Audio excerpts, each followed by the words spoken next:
10-year-old in Indiana, a 10-year-old child, unalived himself, put up the picture for a man, because of bullying that was unaddressed by the school system, according to the parents. I'm going to tell this story.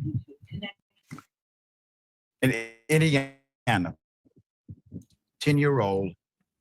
So I'm gonna pause it right here now. A lot of y'all know that I speak on situations like this a lot. If y'all don't know, I do have a petition. I have a link to a petition down in the description below, in the description box below. That link to that petition is to a website on moveon.org. And basically what this petition, what a shorty is trying to do is to get more cameras in each and every one of these classrooms, in each and every one of our schools, worldwide, nationwide, however y'all want to say it, but we need these cameras. We need to see what's going on inside these classrooms. See, a lot of people, I don't know, I guess they let it go over their heads. Is so much going on in these schools that our kids are taking their lives and their lives are being taken from them. And it's not no more kid on kid. This is getting to the point where even teachers, principals, counselors, a whole bunch of, it's involved in this. Like, you sometimes think the incident could be, oh no, man, a kid was picking on a kid, another kid was, yeah, a lot of these situations are like that, but these situations have gotten to the point where, like, damn, we have to sit here and arrest our teachers, the people that you think that are supposed to be sitting here educating our kids. Hey, yo, y'all put y'all trust in this system that is flawed. Nobody in the office to sit here and put no laws, no bills. Like, y'all worried about the president when we should be, getting right there, getting into the system, using their own tools to dismantle them piece by piece. But y'all don't want to hear it because y'all keep saying the old school way is not, listen, man, y'all keep repeating history is the problem. If we put in a little bit of that old school, mix it up with a little bit of what we got right now, bull, but you know what? Let's watch this video because I'm going off topic now. Well, my bad. But like I was saying, the link is in the description box down below. Make sure y'all check it out. Let's get this started. Let's get these, cameras into these places to get more security. Let's get deeper backgrounds into these teachers. Like, let's do what we got to do to help our kids. We are the voice that the youth needs. I've been speaking on the bullying, the sexual harassment, and much more in our schools. And I need more parents, more mothers, more fathers to stand up and speak up. Sammy Tush, who took his own life after suffering what his parents said were months of relentless bullying at school. On May 5th, that's a Sunday morning, he was found non-responsive by his parents. Sammy's father, Sam, told WTHR News, quote, "I held him in my arms. I did the thing no father should ever have to do. And anytime I close my eyes, it's all I can see," end quote. With millions watching and many people benefiting from this program called Indisputable, we just need 1% of the viewers to become a paid member so we can continue to bring this content to you. Now back to the show. Quote, "He was my little boy. He was my baby. He was the youngest one," said Sammy's mother, Nicole. Sammy's family said that the bullying, which continued until the night before his death, had begun with his peers mocking him over his glasses and his teeth. What started as words, they say, progressed into physical actions. Quote, "He was beat up on the school bus, and the kids broke his glasses and everything. And I called the school and I'm like, what are you doing about this? It keeps getting worse and worse and worse. And it's not getting any better. In fact, it's getting worse," Sam said. His dad said that was just one of the 20 times he'd been in contact with the school, Greenfield Intermediate, about the bullying. There's more. 13 News reached out to the superintendent of schools, Dr. Harold Olin. So Dr. Harold Olin was asked to do an interview. And although he wasn't available, he did answer questions. So Olin said, there was no bullying report ever submitted by the parents or the student. Wow. But he also said school administrators and counselors had regular conversations with the family throughout the year, though he can't share the content of those conversations. Keep his picture up. Good. Sir, you are a piece of you know what. You really are. Your response is there's no bullying report. So you're thinking like a lawyer, I assume, not an advocate for children. The conversations are reports. This is how parents do. Parents call the school, parents engage in conversation.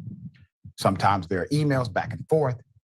You know good and damn well that warning was here. It's a distinction without a difference, sir. And you know it.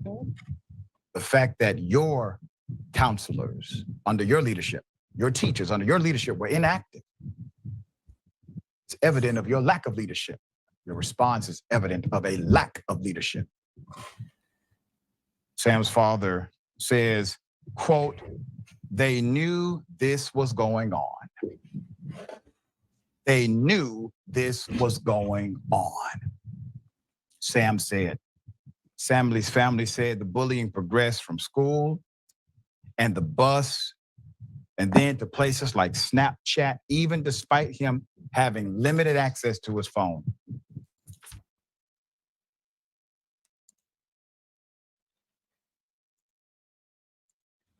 Yo, this is crazy because it reminds me of my son's story. Like when I was trying to help my son, I was going back and forth with the school. They was giving me the go around. I had, they had me from place to place. You know what helped me? That every report that I made, I saved. I saved every report that I made. I didn't trust the school. I didn't trust the system. I didn't trust the teachers. I didn't trust nobody because nobody was listening.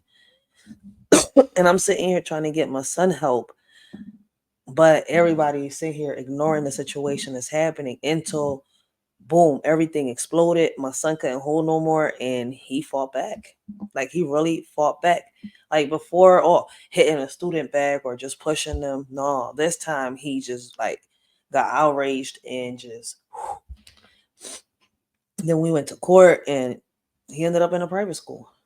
But he didn't get his justice all the way. And this is why I say more parents need to come up and speak. More parents need to demand what it is that we want for our kids. Because if not, the decision is going to be made for us.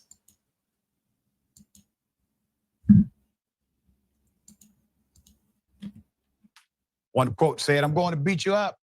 I'm going to beat you up when you get to school. Saying mean things about his mom, which would really, really set him off because the young man loved his mother. But despite frequent conversations about listening to those who love you, Sammy's family said he became withdrawn, stopped opening up. Yep, that's how it happens. It's called depression. Sammy took his own life. They believe it was because he feared going to school after an incident in the bathroom last week. Wow. And on the constant harassment. While the family may be putting Sammy to rest, his mom wishes she was saying good night instead of goodbye. That's Quote, crazy. I always tell the kids because Sammy and his sister went to bed first because they were younger and telling them they had to brush their teeth to get ready for bed and having him not be there to hug before bed. Nicole said, what's going on? We've reported about children who are doing this to themselves because in their world, there is no light at the end of the tunnel in their mind, because their world is made up of these peer relationships. And when they go to a trusted teacher, there's no support, there's no barrier, there's no protection. And then the superintendent comes out, no report has been filed, and the conversations I'm not allowed to disclose. Do you remember this incident that we reported on? Yep, I remember. She was 10 years old also. And that's around the age they're doing it. Isabella Izzy, 10-year-old autistic student, Utah, took on life after being bullied by classmates, and her family's complaints were ignored as well. I would never forget this one.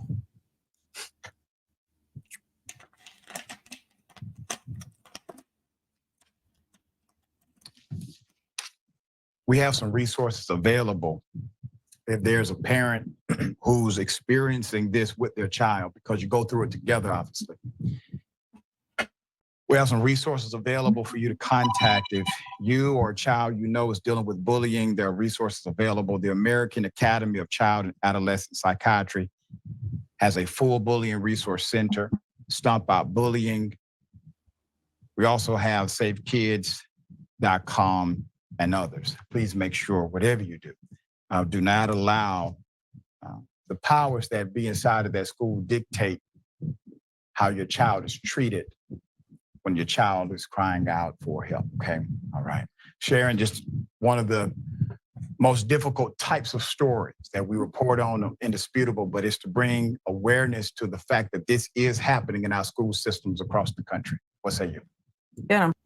Yo, and that's a fact. I've been speaking on this already for 4 years straight. 4 years straight. Like, and people is just turning a blind eye. Like, I don't know what we gonna do. Like, listen, man, we got teachers quitting because you got kids beating them up, kids being disrespectful. But then you also got them teachers out here that should quit but don't quit, that are out here being very, how can I say it, inappropriate, irresponsible, disrespectful with our kids. Teachers that are bringing their home to work. Teachers that can't tell the difference between them being a teacher and them not being a student. Principals, counselors doing the same thing. How many teachers have we not heard since the past 3 years, or probably a little longer, being arrested for, having relationships with a minor or for abusing a minor? And we still want to trust these teachers? What are we going to do as parents? Where are the parents at? Why aren't they at these school meetings? Why aren't we demanding to have cameras in these schools? More background checks, deeper background checks, more security. Stop the bullshit with the background check for the parents when the parents actually need it. We took the damn kid to the school, showed proof that we're the parent. Y'all want to sit here and give us a background check? Give that to the parents that y'all know that don't come to the schools, that don't participate, that don't do what they gotta do. But these parents that are out here doing their job and busting their asses and coming to the school meetings and doing this and doing that, we gotta wait a year, 2 years. Probably it never even happens. There's parents out here still complaining about the background check. So what are we gonna do as parents? It's too much blah, blah, blah, and not enough action. Unfortunately, you've reported on a few of those this year. Too many of those, one too many of those. And I've been on with you. I have not heard of a statement, and perhaps I'm wrong, that is from a more depraved, disgusting individual. What the superintendent did was basically blame the loving parents. Yeah. He blamed the parents for this. That kind of individual should be nowhere near, no way connected to any child. And yes, kids can be cruel, Doc, but I think we're dealing with more than that. Look at the world we're living in. We've got a Supreme Court justice with an upside down flag outside his home. We have very public people who you and I used to study in school who are so-called leaders who lack any and all empathy. They're calling for people to be beaten in the streets, run over because they're protesting. They're laughing about situations in Gaza. And so I think kids whose brains aren't fully formed have no possible way of figuring out redeeming qualities here.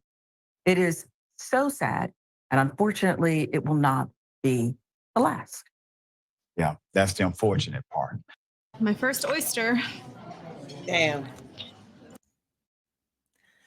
Let us shorty know what y'all think about that. Like, damn, a 10-year-old taking his life because he couldn't take it no more. The parents were sitting here pleading and begging for help, and they was being ignored. The superintendent, basically the principal of the school, sat here and tried to cover it up and lie. Like, no. See, I went through this. I personally went through this. I fought the system. I fought the school. I fought the school district. I'm not gonna say no, man. Like, parents, we need to learn our rights for real, for real. In times of doubt and fear, you're always there. Your loving grace beyond compare. Lord, I've learned that in you I must believe, but only in your arms my heart finds reprieve. Through trials and storms, you never left my side. In your strength and wisdom, I will abide. I trust in you alone, my rock and my guide. With faith as my shield, in you I confide. When darkness falls and hope seems lost, I turn to you no matter the cost. You light the way with unwavering trust. In your embrace, I know I must adjust.